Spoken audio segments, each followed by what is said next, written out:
How about this for a Game 2 plot twist? Damian Lillard, who hasn't played in more than a month, will be in the lineup tonight for the Bucks as they try to tie things up with the Pacers. Indy dominated Game 1 on Saturday, getting exactly what they wanted offensively in a game they led by as many as 28.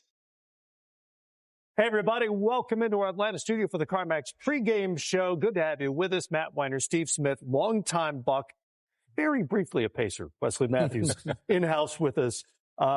3 games on the schedule tonight, but there's no bigger headline, guys, right now than Damian Lillard is back in this series.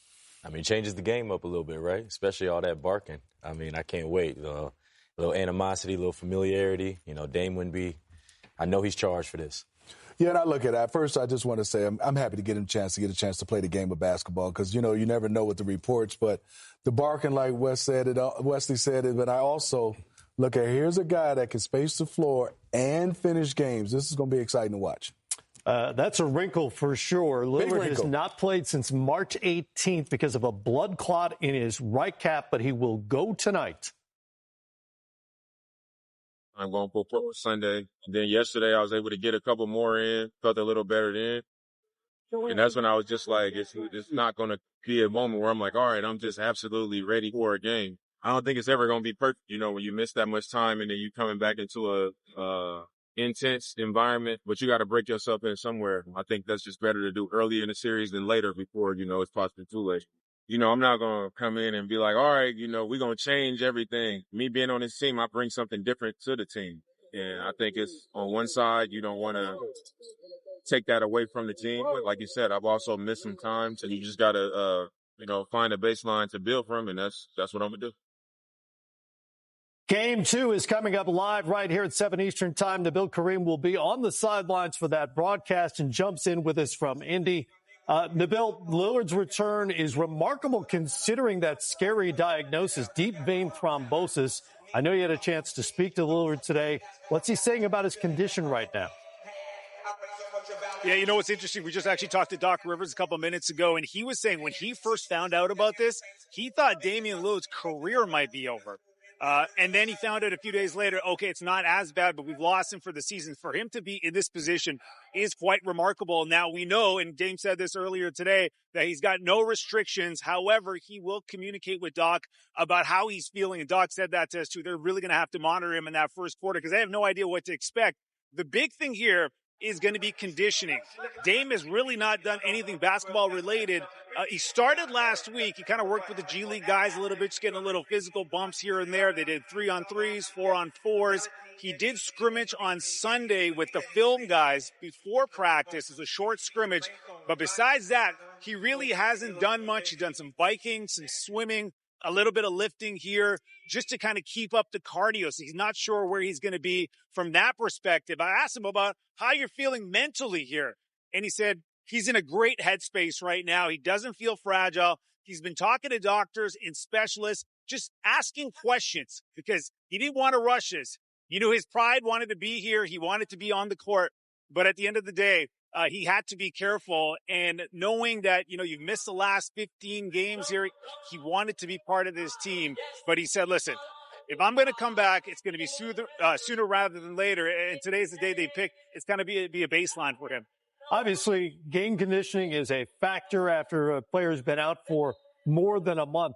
In terms of the calf itself, we're talking about a blood clot. It wasn't a calf strain. It wasn't a tear of any sort. Are there any physical limitations when he's on the floor?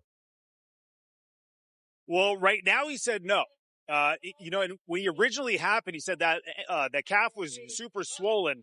But right now he said he's feeling pretty good. He said actually 4 or 5 days after it happened, he felt physically good, but he had to go by what the doctors said and was really limited, again, in all of his conditioning. Now, he said his approach on the court, when he gets there, you guys kind of heard it off the top there, he's going to let Giannis still kind of be the facilitator there. He said Giannis has done a great job kind of distributing the basketball. Doc was telling us pregame also that he likes the fact that Dame can go off ball, get some easy buckets. And again, they're going to use this as a baseline, see how he does from here, and then they can make appropriate changes. And also, Doc was mentioning, as far as bringing up the ball, it's not just going to be Giannis. They got to get Kyle Kuzma involved too. You know, last we saw Dame late in game 1, he was in a dialogue I'll call it, with Tyrese Halliburton, who has a chance to help the Pacers to a 2-0 lead tonight. What was his reaction to Dame's return for this game, too? Well, he said, listen, we saw Dame 4 times this year. I asked him about a different defensive approach, and he said, we got lots of film on it. He didn't want to get into the X's and O's of it all. I did ask him about that situation where they were kind of jawing at each other, and he goes, simply put, hey, listen, we don't like them. They don't like us. And if you think about it, they've had a lot of meaningful basketball games against each other. If you go back to the NBA Cup last year, you go back to the playoffs last year, and then this now, there's a lot of hate there. And it just makes for a better basketball series, right? He did talk about the competition. There's a lot of alpha dogs here on the court. Rick Carlisle did mention, though, that, hey, listen, we don't know what we're going to get from Damian Lillard, but we do know when he's on the court, he enhances his team, so they're ready for it. I think both teams are still angry about the game ball controversy from last year. There's still a lot brewing between these two. Nabil Kareem with us from Indianapolis ahead of Game 2 tonight. Appreciate it. Guys, obviously, you'd rather have Dame Lillard in the lineup than not, but returning now with what's at stake tonight is a little suboptimal, right, for a guy who's been out for more than a month? I mean, it's tough because there's nothing like game reps. Like you heard him say there was 3-on-3, working with some of the G League guys, working with some of the managers, staff. And I know they're going hard. I've trained with those guys, worked with those guys, so I know they're going hard. But then there's also nothing like playoff reps. And then you triple down on that. There's nothing like playoff reps against the Indiana Pacers who play like their name, play with a lot of pace. So, being able to stay in front and still be effective on the offensive side, like where are your legs and where's your mental? Like this isn't a situation where it's a calf strain and you're coming back. Like this was blood clot. This was scary. I mean, by all means, everybody's excited and happy that he's healthy and able to play. But, I can't imagine what that's feeling like. Well, we should emphasize that point. The diagnosis was deep vein thrombosis. That's the same diagnosis that shut down Victor Wembanyama for the season months ago. And as you heard Nabil reference, Doc Rivers thought potentially career-ending for Damian Lillard. Tonight, you're trying to win a playoff game, first and foremost. You also have to try to figure out a way to integrate Damian Lillard and see what he's capable of tonight. How do you balance those two? Matt, you said it. I think I'm going to start to speak from the players' point of view. When you say career ending, that's got to be mentally. You know what I mean? We've all been through some injuries, like you said, calf, even ACL, something that tough. And when do you come back? But when you have something where they say it's possibly career ending, and now you get a chance to play the game again, is how much is he going to be free? How much is he going to be playing, all out? And I think, it comes down to his conditioning, mental conditioning, for real. And I think he definitely has to have a situation where he has to trust Doc Rivers. He has to trust himself to say, I have to come out of the game. But if you're the Pacers, you know this. I'm going at him. I'm going to test him right away. Absolutely. And to see where he's at condition-wise and see where he can do. We're going to push the pace. We're going to keep him picking rolls. We're going to see where he's at mentally. But then also sometimes you can wake up a guy who's done this for a long time, and he's a mental tough guy. And he did train with David Goggins this summer, so I'm looking forward to seeing his mental toughness. It's a time-honored tradition in the NBA. When a player comes back from injury, you figure out what he can do, right? You're going to test it, whatever that might be. There are other issues for Milwaukee that are solvable with or without Damian Lillard at his best. One of them is shooting the basketball. They were the best three-point shooting team in the NBA this season. Game 1, just 9 of 37, and the starters, 1 of 11. They could even up this series simply by hitting a few shots in the first half. Playing better. I mean, the one guy we're going to highlight is Kyle Kuzma, but I really want to go to some other guys who've been there. Brook Lopez, got to play better. Bobby Porter's got to play better. Those are veterans who've been there, and Kyle Kuzma, you can't have zeros. There's no way you play in a game that many. You have not just 0 points and rebounds, Matt. I got to have a turnover. I got to have fouls. I got to have something where Kyle Kuzma has to be more aggressive. And you can see right now, I hope he doesn't come out pressing. But sometimes you come out now and all eyes on you. You still got to play within the flow. Somehow he even missed both his free throw attempts. He did. He did. I mean, it's remarkable how many zeros there were in 21 minutes of game action. What else is on the to-do list tonight for the Bucks? I mean, for Milwaukee, for me, they're not going to shoot like that again. You can't think that they're going to go in and shoot like that again. What I would like to see is when you see Indiana play and they're playing in pick and roll, when they get the switch, they get good screens, the bigs are getting to the basket. They're putting pressure on the rim. Brook Lopez, Bobby Portis, guys like that. Go ahead and put pressure on the rim. Make this a physical game. Brook, you're the biggest player out there. Being able to utilize him to alleviate some of that stress, the double teams. Giannis can dump it high-low, situations like that. But then the other guys, the Taurean Prince, the Gary Trent, Kuzma, all these guys, you almost have to, there's a chemistry with playing with a lot of great players. And you guys got to find yourselves within the game where, you kind of got a telepathy type thing. Like me and Nick Batum used to have that where he knew where I was going to be. I knew where he was going to be. Nick got an offensive rebound. I was going to space out. These guys have done this all year. They've been in big moments. They've been in big games. And that's what I'm expecting and wanting to see from them. Game one was not close. Pacers led by as many as 28. They shot about 52% from the field. What can they build on to take a 2-0 lead tonight? Keep playing with pace. They had to continue to keep playing with pace. Obviously test Dame, continue to get into the paint. What Indiana does a lot is they come off pick and rolls, ball screens. Brook is going to be in a drop coverage. Can you work and maneuver in that kind of gray area where you're forcing a switch, make the help come over, but these guys, they run, they play fast, they play aggressive. That's what they have to continue to do. All right, game two coming up at the top of the hour. We are, by my clock, about 24 minutes away from Tim. Don't forget to order your Game Time favorites through DoorDash. Let's see if we have a more official clock. Oh, that was pretty good. That was pretty good. 23 and a half minutes or so. About 15 seconds. Tyrese Halliburton named the most overrated player in the NBA by his peers. I know he heard that. In a player's survey. How will he respond to that news tonight? You got to be shots up. Find out at the top of the hour.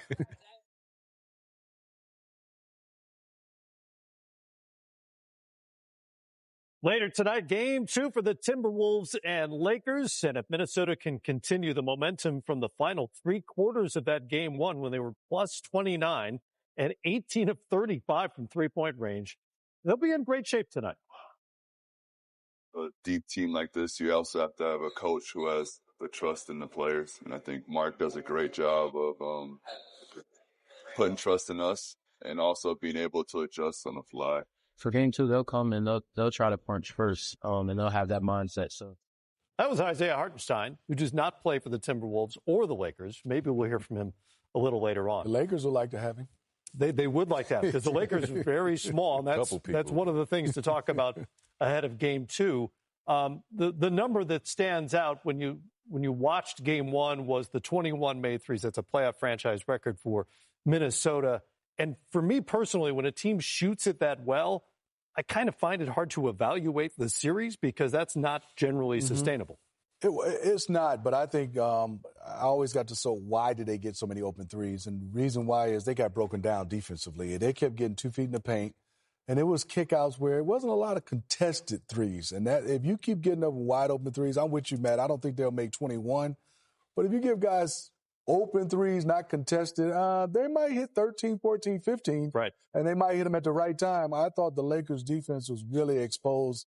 All these plays was guys getting into the paint, especially Anthony Edwards, being able to get 2 feet in the paint, and then they got hot. And once you get hot, guys started to fill off a rhythm, and they started to play off of we're the underdogs. That's their whole mindset right now. Anthony Edwards is doing a good job, but we're not supposed to be here. We're not supposed to win, and I think that's the theme they're going with. And they feel they can beat this Lakers team. Somehow the Lakers got to have something other than offense to tell the Timberwolves, you can't beat us. Offensively, they're great. But the rebounding, defending, transition defense, all the hustle plays, the Lakers didn't look good, in my opinion. The underdog thing in the Western Conference, 3-6 is kind of a hard sell considering how bunched up they were in the standings. But, you play the advantages where you have them. The other thing that stood out to me from that game is Luka Doncic had 37, I think. Just one assist. We've seen that before in playoff series where a team decides, okay, you can score 1,000 if you can do it, but we're going to take everyone else away. How effective can that be over the course of the series? It's tough. It's tough. I think that goes hand in hand with the fact that they made 21 threes. You can do stuff like that when you have that kind of, groove on the offensive end. And coming off makes. So they got to take the ball out of the net. So you got to think, you missing shots. Luka's getting those rebounds. That's when you're getting the outlets to Bron. That's when you're getting the outlets to Reeves. That's where some of the assists will start to pick back up. But yeah, that's definitely a strategy, and you try. You know, Luka's one of those ones. You know, you can have all the scheme in the world, but he's still going to be able to find a way. So, I mean, I credit the assist, obviously, to Minnesota's defense, but the fact that they were making shots, too. You know, the question I have, Matt and Wesley, does LeBron play second option? He didn't look comfortable to me where he's playing second option. In the regular season when they were playing, I said, it was okay. They were winning some games. I think LeBron has to come out, have the basketball in his hand more, and play downhill and make things happen. I thought he said, hey, I'm going to let Luka do it today. But if you go down 0-2 in L.A., not doing it your way, you're going to start kicking himself. I think he has to come out and be more aggressive and set the tone and maybe let Luka finish. And I agree with that, too. But at the same time, it's like, who's expecting Minnesota to go 21 made threes? You know what I mean? So it's like he's been kind of doing that, trying to fill out, let Luka kind of dominate that first quarter like he's been doing since he's got there, and then have some in the tank. He just didn't game one close enough to keep it in the tank, you know, when, you know, you're getting barraged with threes. So I think he definitely does take that step. But, I mean, that's Brian. They're not going to panic. You know, the reason why is, like, we know first option who isn't Anthony Edwards, and second option, Anthony Edwards. Who's that guy for the Lakers at the end of the game? Who's that guy? I don't think they figured it out. They haven't had enough playoff intensity games to figure that out. I think they've had it in the regular season. It's going to be interesting. I think also Austin Reeves being able to understand if you're not making shots, you got to make plays for somebody else. They haven't had adversity. So I'm interested to see what happens at the beginning of this game. Interesting questions, because clearly with Luka's arrival, he's going to be the high usage rate guy with the ball in his hands moving forward. But this is about right now and this series. More coming up here, including Game 2 of the Bucks and Pacers coming up at the top of the hour. Obi Toppin ready to go in raucous Indianapolis as the Pacers try to take a 2-0 lead, even with Dame Lillard on the floor. Have a statement game, maybe overplayed a little bit, but when you win Game 1 of a playoff series by 51, you've said something. Certainly the Oklahoma City Thunder did. 5th largest playoff margin in postseason history. Jalen Williams was a plus 44 in that game, while Desmond Bane was a negative 51. It's hard to even understand. Isaiah Hartenstein says that result is the result of what's been building all season.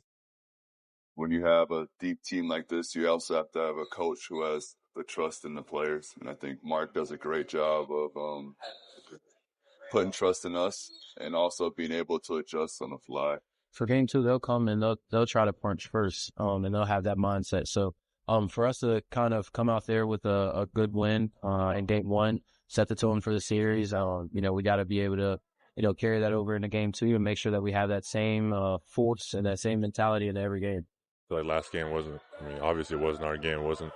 That's not the team that we've been all year. And getting back to the basics, getting back to what we know we can do, pace, space, doesn't matter what the score was last game. The series is 1-0. There's a bunch of teams in the same position that we are, so we just got to go get one. The good news for the Grizzlies, this is not European soccer. There's no aggregate element to the series. They just have to win games. The bad news is they could be 45 points better on the scoreboard, and it still wouldn't even be a clutch game. So how do you approach Game 2? You scrap it. I mean, you scrap it. It's one game in the series. Obviously, it's like you said, it's hard to analyze a 51-point loss. I mean, you see where it went wrong early. So you flush it and you move on to, you heard what Edie had said. This wasn't who we were all year. You get back to that. You get back to those basics. And for them, I want to see them use their size. Edie is one of those guys that can create a problem with his wedging into the paint, offensive rebounds. You got to be aggressive getting to that basket. You said it best. They got to use their size. If you're going to play big, you got to go ahead and play big. I mean, you have Jaren Jackson Jr. standing at the three-point line. Well, that makes me or you or all of us on this desk can guard him. But if you're going to have to go down there and post up, but I think also they're going to have to understand is it's not going to be just the offensive side. They're going to have to defend. And for Shai Gilgeous-Alexander to have less than 20 and only play 23 minutes, that was only his second time he scored under 20, and they still won by 51. Yeah. This is going to be a game psychologically. They must come out and compete all the way to the end. You also see all the downsides of the winning the play-in and getting to the 8th seed, quick turnaround. You played a historically good regular season team. If it's the Grizzlies or somebody else, what is the formula for beating this OKC team that has been so incredibly good all season. Well, I think the one thing is you got to have guys that can defend, multiple guys. You're going to have to be able to switch. But I think also you're going to have to rebound the basketball so they don't get out in the break. And the reason why I love them out in the break is whoever you throw it to can make a play. You know, you have Jalen Williams that can make a play. You have even Lou Dort that can make a play. And they know their assignments. And I think you have to disrupt them. And it's got to be a team that wants to get really physical with them, slow this game down, make it a real playoff game. Because that didn't look like a playoff game to me. That looked like a preseason game where everybody's getting up and down. You play 12 to 15 guys. And one of the teams is not an NBA team. It's kind of what it looked like in game one.